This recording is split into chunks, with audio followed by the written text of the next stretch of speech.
This is the start of a build series. So what this build series is going to be all about is we're going to start getting little upgrades and testing them. With these upgrades, we're going to continue to change and change and change and add and do little things. The goal at the end of everything is as I replace things and change and everything else, we're going to take the old parts and we're going to start putting this back together. So this is just a starting point where we're coming from, and we will end up having at the end of this entire build series an entirely new rig and having this one right back to where it is right now. So that's the whole idea. So we'll have a new chassis, new motor, new servo, new tires and wheels, new axles, the whole 9 yards.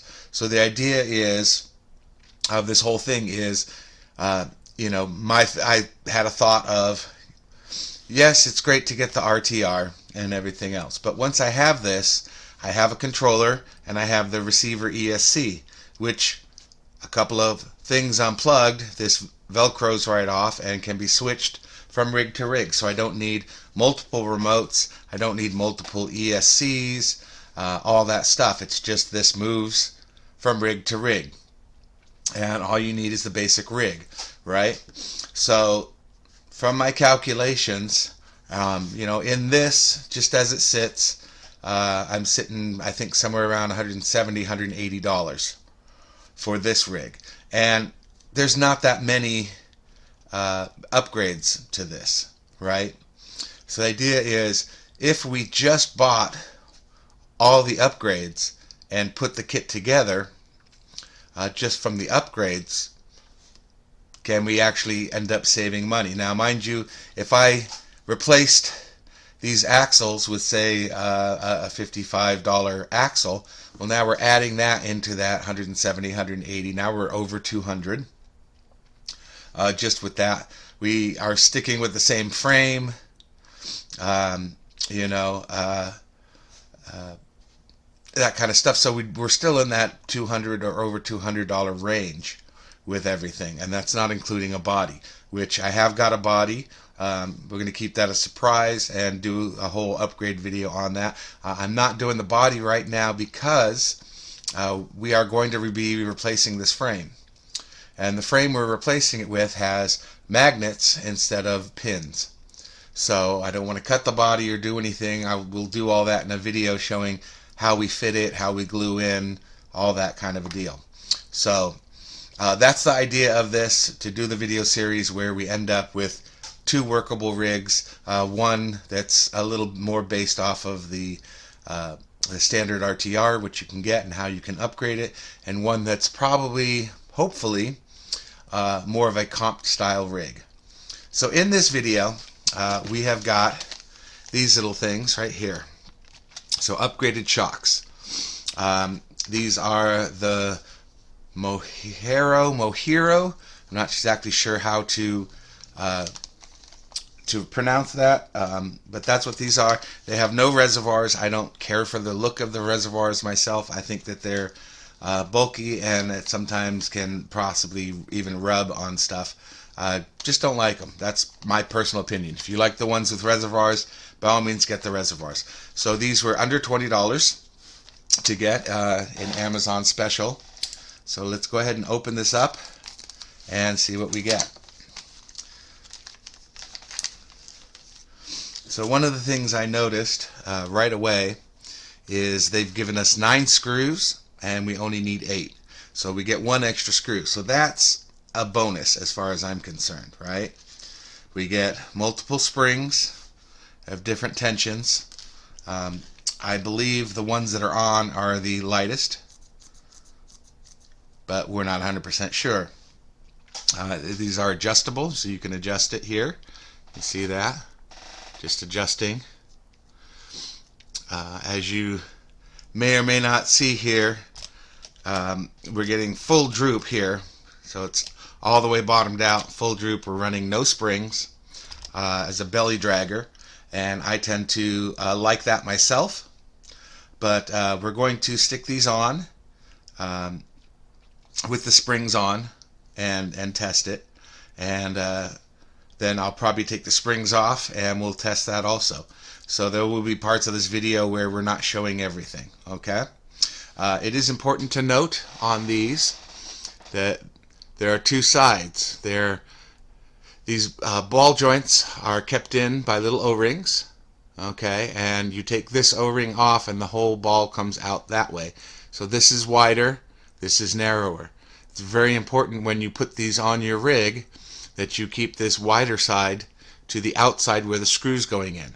If you put it on this side, it'll hold until this O-ring pops out, and then that O-ring pops out, the spring, the shock here will come out, and you'll have a bad time on the trails trying to find that little O-ring. Now there's no replacement O-rings in this, so it's something that you'll just have to have, but that's why I'm telling you right now, make sure to put this side in, or the smaller side in and the larger side out when you're doing this, okay?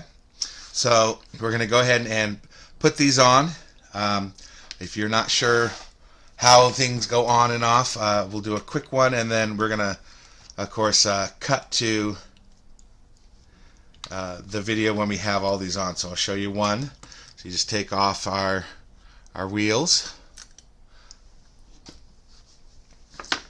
Let me come in now. If you haven't seen this, this is just my little tool.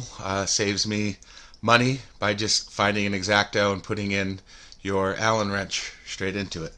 Works really great, just like a regular screw, a regular driver I should say, and does the job. So I got to grab this. So in these, if you haven't seen, I basically have a small piece of plastic that I cut off of the roll cage here. When I took this off, there's a little hole that's screwed in. I just nipped that little piece off, and I'm using it instead of those big bulky shock tower mounts, because I'm mounting it to the frame to get a little more angle. So one of the things we want to do is compare. You can see at full extension, these are much longer. So they're about 1.5 times the size, I would say. These are 48 millimeter shocks that we're putting on here, and so that's the difference. So we're gonna go ahead and trim this open. We're gonna take out just two. And before I do this, just want to double check that these are they're the 050 screws, which is great. And again, we're going to look at this. We're going to make sure that we get that into the bigger end, and then we're going to come on over. I like to reverse mount these. It's just my personal preference of what I like. If you want to mount them the other way, by all means do. And because we're going to be taking the springs out of these, I prefer it this way. I think it gets a better drop. All right, gotta find our hole.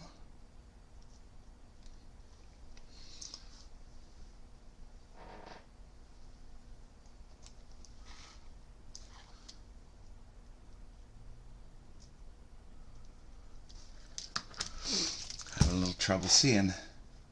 There we go. Got to get some better light in here.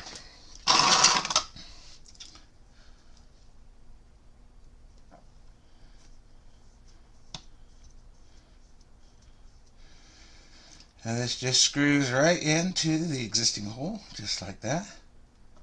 I don't want to over tighten it. It's a little tight. You see how this is standing still? So what I'm going to do is come back over and just quarter of a turn, and we're going to keep going till we get it moving freely. And that's what we want, right? Moving freely, no binding up. Let's make sure we've got that inner one. So this is going to spring this for sure. Put in our screw. Get our plastic piece in, get ready for that. We're going into this hole right here and get the plastic underneath. Go ahead and turn this now.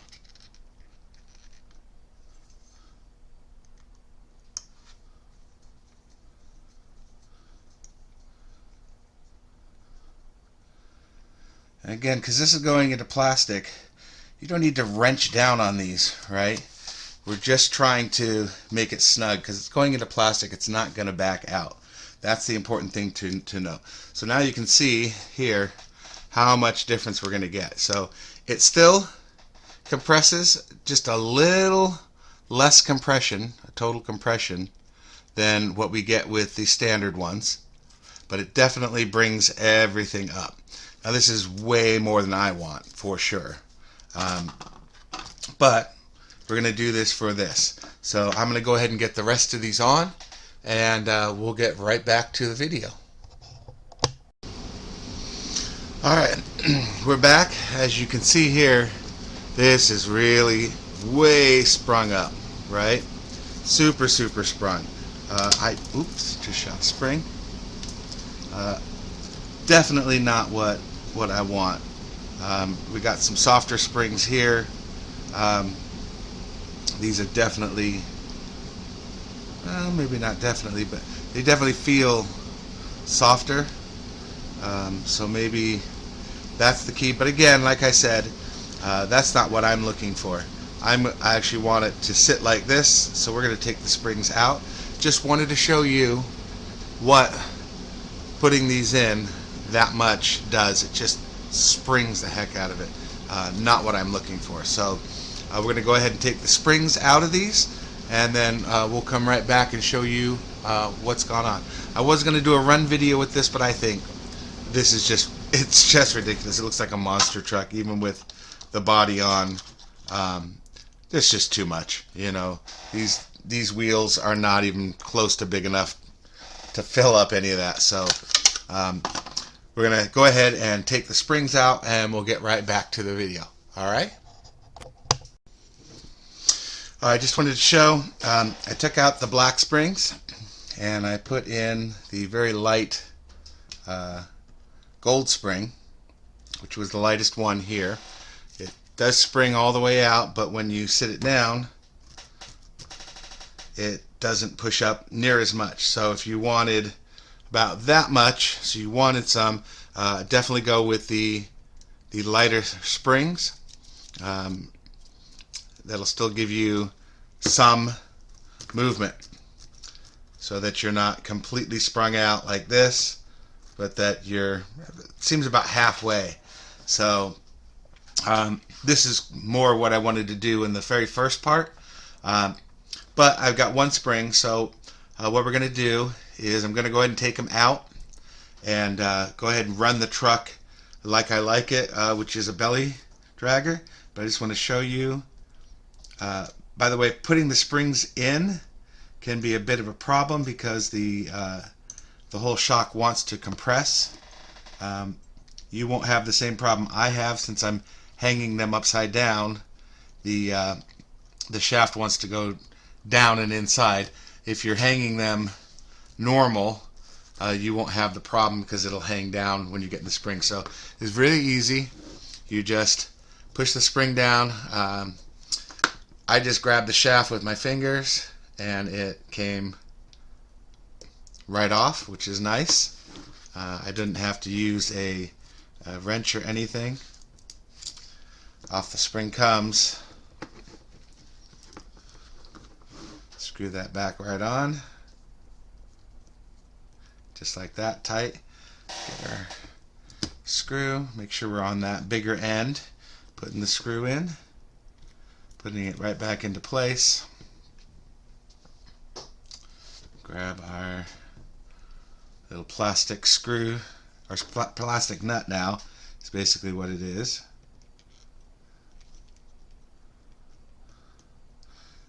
And screwing right in. And then what I'm doing is I'm going in till I feel it snug up like that, and then I'm coming back a little bit. That's going to allow it to move freely. That's what we want. So now we're back to here. Mind you, this is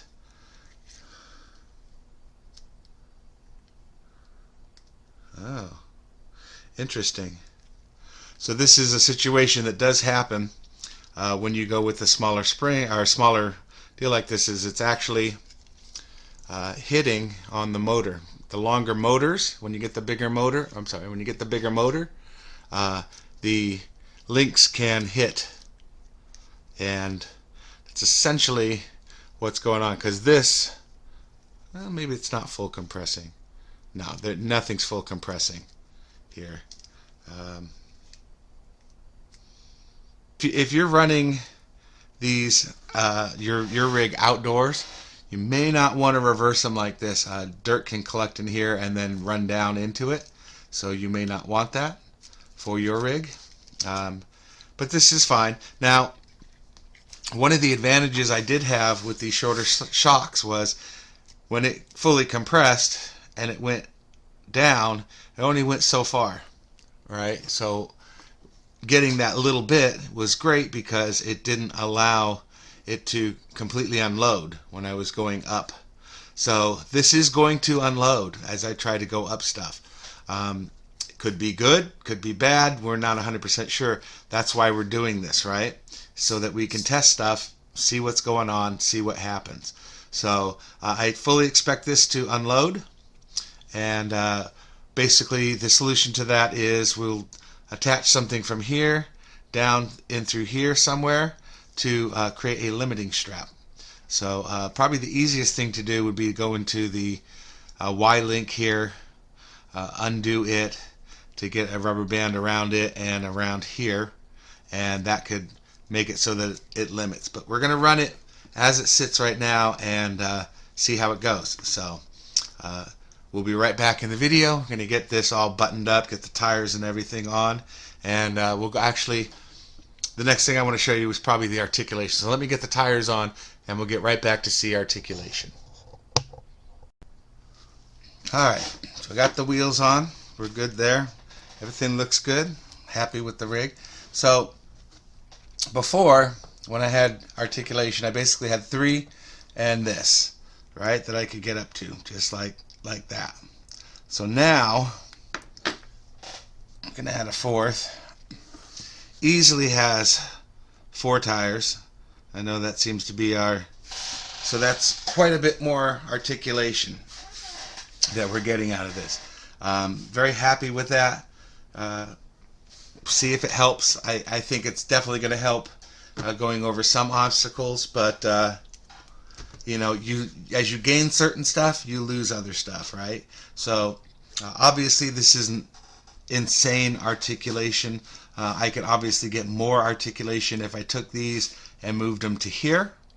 I would get a lot more articulation in the front. Do we need it? Who knows? The idea here is we get to play now, right? We've changed something, one thing on the rig. We knew how it performed before. Now it's time to test and see, do we gain anything? Is it worth it?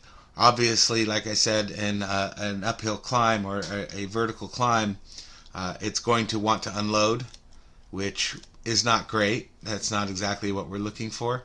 But I mean, look at the articulation here. This body can come straight up like this. These can drop down, and we still have this insane articulation. So next thing to do is throw a battery in, throw our shell back on, and get out testing it. So that's the next thing you'll see. Alright, so here we go. First little test is our first run. Everything's looking good. It does sit a lot higher because the shafts are longer. It sits a little bit higher, so we're going to see how it all happens, what happens here. You can already see that articulation helping out there. Everything is wet. Wow, that's impressive. It was having trouble just getting up that last time, if I'm not mistaken. So this is where we'll see if it unloads. It's not.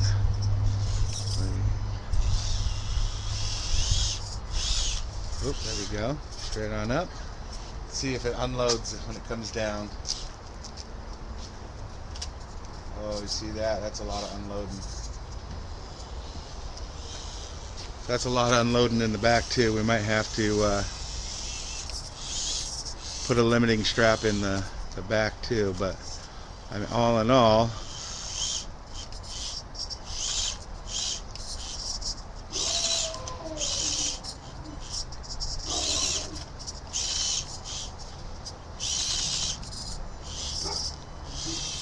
I don't want to bump up. Let's see if we can. Ooh, that was new. I don't think it's going to side hill as well. Oh.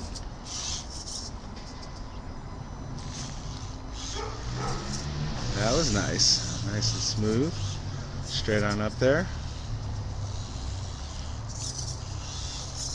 Let's see here.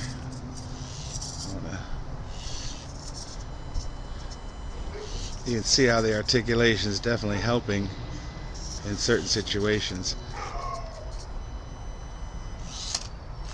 Yeah, we're not going to be able to get up that. Oh, didn't save it.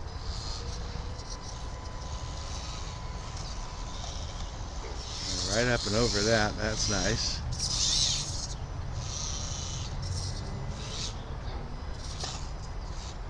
Boy, the articulation is nice, but again, we lose some things with that, right?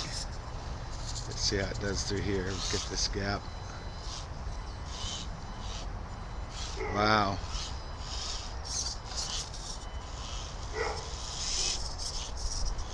We'll come over here, whip it around. So one of the fun lines I did hit, and we'll see if we can get this on camera now.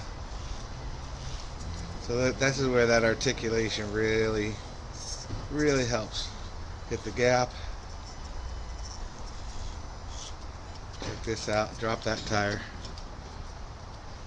Now that's crazy. You know, that's something I definitely didn't have before. It would have been balancing, and sometimes it would have just absolutely flopped right on over. Alright, so you saw how it performed out there. There were good parts and bad parts.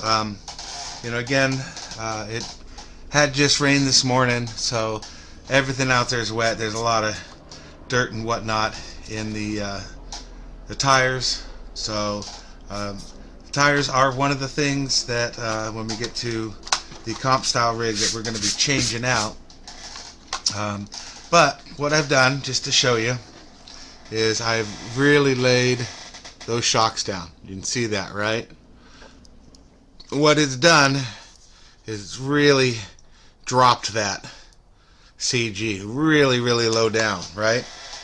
So I think with limiting straps, that's going to help. Now, what that's done is it's given us, we still got our four tires worth, right? But if this unloads a little bit, we actually get a lot more flex out of this. As anything unloads, look at how much more flex we're getting out of this, right? And it wouldn't be possible in the front if I didn't cut that. So that's an important thing to think about. Obviously, going to get a lot more because we move this in. We're going to get a lot more drop out of this than we were before. So limiting straps are going to be the big thing. So the bigger shocks allow you more flex, but you have to limit how far down it goes, right? So I don't want it to go down probably any more than that. Maybe a little bit more in the back end, but that's it. So the articulation's nice. Again, we just moved the back ones. We just moved up one hole. These we moved from up here to down here. I still have this one I could run it to if I wanted to, but I don't think so.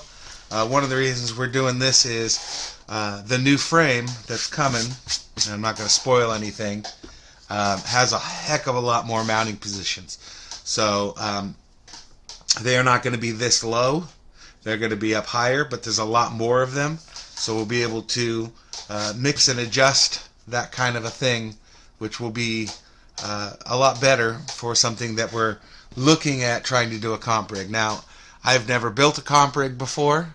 This will be my first time doing it. And again, you know, if you've never done it, and you know, you can go off of what people say on the internet, on YouTube. But the bottom line is, each one of those, you could build the exact same rig as somebody else, down to the last bit, part, everything, and not have it perform as well for you. The reason why is driving style, right? You're going to see different lines than other people. You're going to have a different touch. And that's going to make a big difference as to how a rig really performs. So, again, in this, we're just trying to show small changes that we can make, making adjustments, figuring stuff out, right? So this is just what I've done. It's not right, wrong. I haven't run the rig in its current configuration here. I will do that, and then if it goes really, really well and I end up loving it, of course we'll do an update video to show the advantages there. I do want to wait till you can see I was getting all this mud out of the tires, till things dry up a little bit when there's not so much rain and mud out there. Just wanted to show too, while this is great and wonderful, you go up to here, look, it sticks. The reason why it sticks is because you've got that brake on, right? So in order to come down, the tires actually have to move to come down. So something to keep in mind as you're doing that. The up and down here is not your friend. It really isn't. It drags, it does all that stuff. What we're looking for is the articulation, right? Now look, here's something that I noticed. Now we've got this, we're getting rubbing on the back. Definitely some rubbing on the front, especially compressed down like this. That's going to be rubbing, right? So things to look for. Let's get that pinned in just to see how much it's rubbing in the front here. Yeah, as soon as I turn this, look, boom, boom, boom, rubbing. So this is going to have to be cut out for this rig to work well. Even a little bit. Look at that, a whole lot. So this has really got to get trimmed up to clear. And if I want to put bigger tires on, I'm going to have to cut even more out. And that's one of the things we're thinking of for the comp rig. Now, the comp rig is going to have a different body on it. So that's something to take into consideration as we're doing this, is that this is not, oh, look at that. So we just had a little bit of binding going on because of that big flex. And again, we don't want all, I don't want all this. So by limiting it, we'll prevent that shaft, drive shaft, from coming undone. So super important. I have to phase the back one when we do little changes. It's out of phase right now. Not that it really matters so much on small rigs like this, especially because we're running slow. But if you're running faster, obviously there's going to be some problems in that, right? So something to keep in mind. Make sure that your axles are phased. And what I mean by phasing is this one. No, this is out of phase too. So making sure that this tab here, this needs to be turned. No, they're in phase. Tab in, and that's the idea. You want it looking like that. Stops less binding and everything else. Especially at high speed, it stops a lot of rattle. But all in all, I'm happy I get to play. This is part of it, right? I could also go back and try these out. Especially in that new position. Of course, we won't get as much play, that's for sure. These are definitely not bottoming out. Essentially, what's happening here, to show what this is bottoming out on, it's bottoming out on this plate with the Y link. Okay.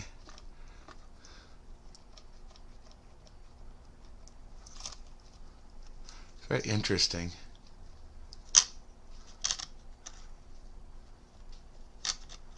Oh, and actually kind of, very interesting. I don't want to cut this brace off because that's part of what's keeping this strong, especially because there's no more frame or anything. So, but I could trim this out and not have that, but it would sit down even more. Don't need it to sit down more. I'm happy where it's at. I want it to stop in different places. Now again, this rig is going back to these shocks, right? When we're as we move on, we're going back to this for this rig. I was very, very happy with the way that this rig was performing before we put these shocks on and everything else. So this is just tests, right?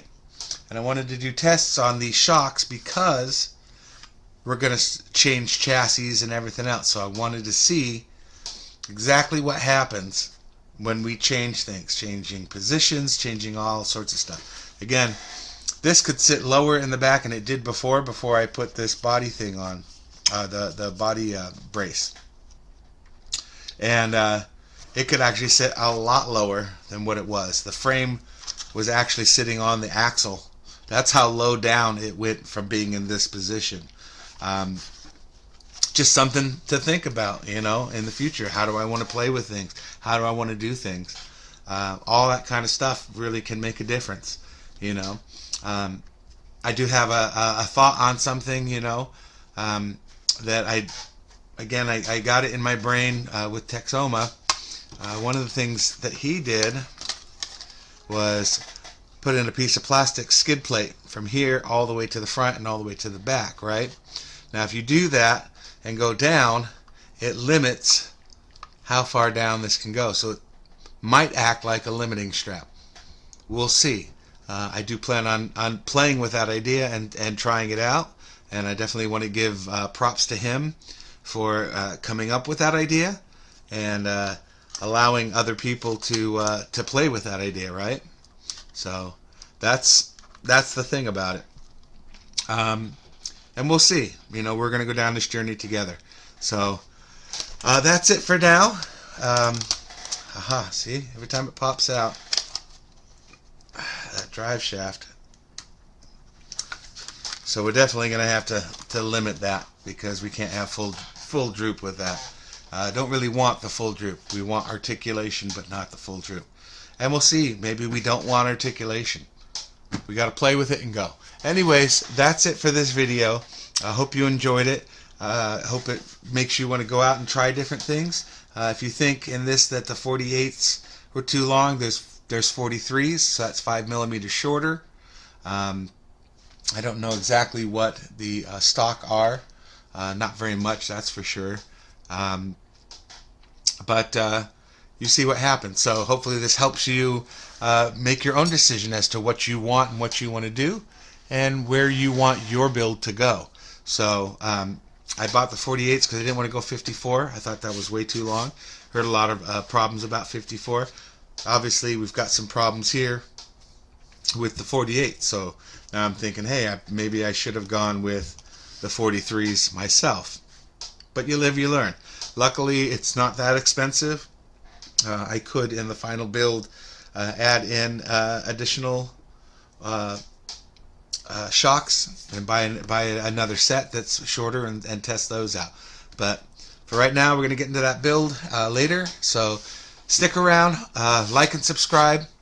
Hopefully you've enjoyed this enough that it makes you want to subscribe to this channel. Definitely helps the algorithm, helps my visibility. So definitely do that.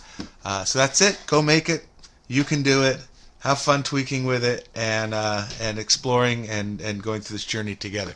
So we'll see you in the next video. Till then, you have a wonderful day.